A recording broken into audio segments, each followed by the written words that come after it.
तो सबसे पहले बात करते हैं शेयर्स की। What is shares? शेयर्स आखिर होते क्या है? शेयर्स मतलब हिस्सेदारी। अगर आप एक कंपनी के शेयर होल्डर होते हैं सो बेसिक ज्ञान तो बहुत हो गया। अभी आपको लग रहा होगा कि इस स्टॉक एक्सचेंज के थ्रू या शेयर मार्केट के थ्रू मैं पैसा कैसे कमा सकता हूँ, ये भी बता दो। शेयर मार्केट या स्टॉक मार्केट जो भी आप कहते हैं इसे, अगर आपको इस मार्केट के अंदर ट्रेडर बनना है, इन्वेस्टमेंट करके अर्निंग करना है, तो इसके लिए आपको इसकी कुछ बेसिक चीज़ें समझना बहुत ही ज़रूरी है। इन बेसिक पॉइंट्स में अगर आप गौर फरमाएंगे तभी आप आने वाले टाइम पे एक एक्सपर्ट बन सकते हैं। तो चलिए शुरू करते हैं। माई सेल्फ मधुमिता गोस्वामी और स्वागत है आपको इस वीडियो में। तो सबसे पहले बात करते हैं शेयर्स की। What is shares? शेयर्स आखिर होते क्या है? शेयर्स मतलब हिस्सेदारी। अगर आप एक कंपनी के शेयर होल्डर होते हैं तो आप उस कंपनी के हिस्सेदार हैं। मतलब इन फ्यूचर वो कंपनी जो भी प्रॉफिट कमाएगी उस प्रॉफिट का हिस्सा आपको भी मिलेगा एज ए शेयर होल्डर।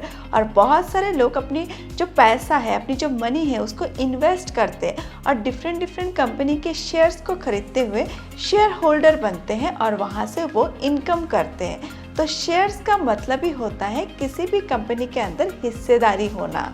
तो शेयर्स तो हमने समझ लिया, बस इस शेयर का नीड कहाँ से आया? What is the need of shares? Shares का नीड आया फंडिंग से।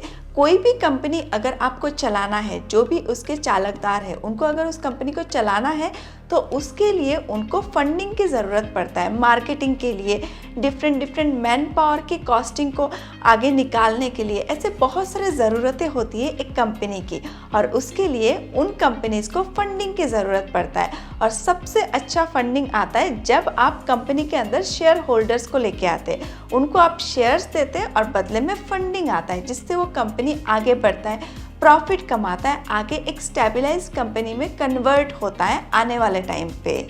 ऐसे तो कंपनी के अंदर जो शेयर होल्डर्स होते हैं वो ऐसे ही कंपनी के शेयर्स को खरीदते हुए शेयर होल्डर बन सकते हैं और उस कंपनी के अंदर जो भी प्रॉफिट आ रहा है उससे वो प्रॉफिट कमा सकते हैं। एक परसेंटेज वाइज प्रॉफिट डिवाइड होता है हर एक शेयर होल्डर के बीच में। बट अगर एक कंपनी को अपने आप को पब्लिक करना है, पब्लिक के पैसे लेने हैं, मतलब पब्लिक को शेयर्स बेच के उसके पैसों से फंडिंग करके आगे उसको और भी ग्रोथ करना है, तो उसके लिए पब्लिक करने के लिए कोई भी कंपनी के शेयर्स को आता है शेयर मार्केट या स्टॉक मार्केट की बारी। अभी इस मार्केट के ज़रिए ही आप अपनी कंपनी के शेयर्स को खरीदवा सकते हो, बेच सकते हो, सब कुछ कर सकते हो। तो कोई भी कंपनी को अगर पब्लिक करना है, उनकी शेयर्स को पब्लिक करना है स्टॉक मार्केट में, तो उसके लिए एक ही ज़रिया है, आईपीओ। आईपीओ का नाम तो आपने बहुत सुना होगा, आजकल बहुत सुनने को आता है। सो आईपीओ का फुल फॉर्म है इनिशियल पब्लिक ऑफरिंग। मतलब इनिशियली कोई भी कंपनी अपनी कंपनी के शेयर्स को पब्लिक को ऑफर कर रहे हैं। सो शेयर मार्केट के अंदर बहुत सारे पैसों का भी लेन देन होता है। बहुत सारे पैसे कोई खरीद रहा है, कोई बेच रहा है अपने शेयर्स को, यहाँ पे बहुत सारे मनी ट्रांजैक्शन होते हैं। तो अगर कोई गवर्नमेंट बॉडी नहीं रहेगा तो बहुत सारे ऐसे कंपनीज होंगे जो फ्रॉड कंपनीज होंगे, वो अपनी आईपीओ लॉन्च कर देंगे और इस तरह से जो हम पब्लिक है, पब्लिक के पैसों को बर्बाद कर देंगे। तो इसके लिए जो भी कंपनी के आईपीओ लॉन्च होता है, उन आईपीओ को लॉन्च करने के लिए कोई भी कंपनी को एक प्रोसेस के थ्रू जाना पड़ता है और उस प्रोसेस में एक गवर्नमेंट बॉडी है जो उनको मदद करता है, उनको आगे राह दिखाता है और उस बॉडी का नाम है सेबी, SEBI। सेबी का फुल फॉर्म है securities and exchange board of India. आपने बहुत सारे मूवीज में देखा होगा कि सेबी का बहुत सारा नाम लिया जाता है, बट आज तक हो सकता है आपने रिसर्च में नहीं किया होगा। तो आज आपको पता चल गया कि सेबी का फुल फॉर्म आखिर है क्या और उनका काम क्या होता है। सेबी जो गवर्नमेंट बॉडी है वो एक तरह से हम जो पब्लिक होते हैं, जो ट्रेडर होते हैं, उनको एंश्योर करता है कि आप कोई भी कंपनी में जो अपने शेयर्स के लिए, शेयर्स को खरीदने के लिए अपनी मनी को इन्वेस्ट कर रहे हैं, हार्डकोर मनी को इन्वेस्ट करने जा रहे हैं, वो सही है या गलत है। कोई भी कंपनी का जब आईपीओ लॉन्च होता है तो सेबी जो ट्रेडर्स होते हैं उनको सही इन्फॉर्मेशन देने की कोशिश करते हैं। वो देखते हैं कि उस कंपनी के अंदर मैक्सिमम टू मैक्सिमम जो इन्फॉर्मेशन है सही तरीके से हर एक ट्रेडर के पास जाए, ताकि ट्रेडर अपनी जो डिसीजन है वो ले सके और सही कंपनी में इन्वेस्ट करे। अब आता है स्टॉक एक्सचेंज की बारी।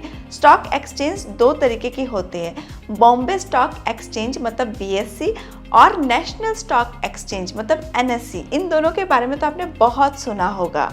कोई भी शेयर्स को खरीदना है या बेचना है वो बॉम्बे स्टॉक एक्सचेंज और नेशनल स्टॉक एक्सचेंज के थ्रू ही होता है। अगर आपको किसी भी कंपनी का कोई भी स्टॉक्स खरीदना है, जितने क्वांटिटी में भी खरीदना है, वह आपको इन्हीं स्टॉक एक्सचेंज के थ्रू खरीदना होगा और जब भी आपको उनको बेचना है इन्हीं के थ्रू ही आपको उनको बेचना होगा।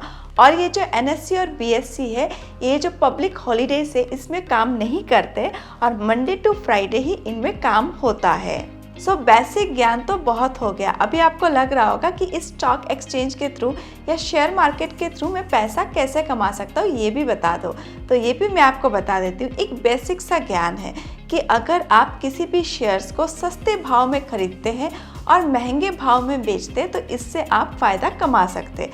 अभी ये तो बच्चे को पता है कि किसी भी चीज़ को हम सस्ते भाव में खरीद सकते हैं और उसको महंगे भाव में बेच सकते हैं, इससे हम बहुत सारा प्रॉफिट कमा सकते हैं। बट ये पॉसिबल कैसे है, हमें पता कैसे चलेगा कि ये शेयर्स आज इतना, सपोज 10 रुपीज़ पर शेयर है, वो कल के डेट में 100 रुपीज़ होने वाला है, 50 रुपीज़ होने वाला है। ऐसा ज़रूरी तो नहीं कि वो सिर्फ आगे ही बढ़ेगा, हो सकता है ये शेयर्स क्रैश भी हो जाए। तो कैसे हमें पता चलेगा? वो पता आपको आपके नॉलेज से आएगा। आपको इसके लिए नॉलेज लेना पड़ेगा।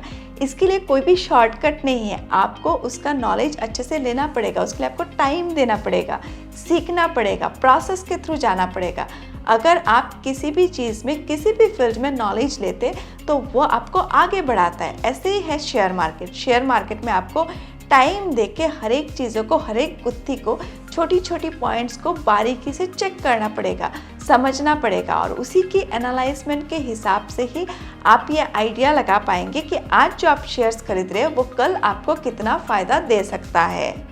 आज के लिए ज्ञान बहुत हो गया। अभी ये बेसिक चीज़ें मैंने आपको बताया। आने वाले टाइम पे स्टॉक मार्केट के ऊपर मैं आपको बहुत सारे एडवांस स्किल्स दूंगी, जिसको यूटिलाइज करके आप एज ए ट्रेडर ट्रेडिंग कर सकते, एक्सपर्ट बन सकते और बहुत सारा पैसा कमा सकते।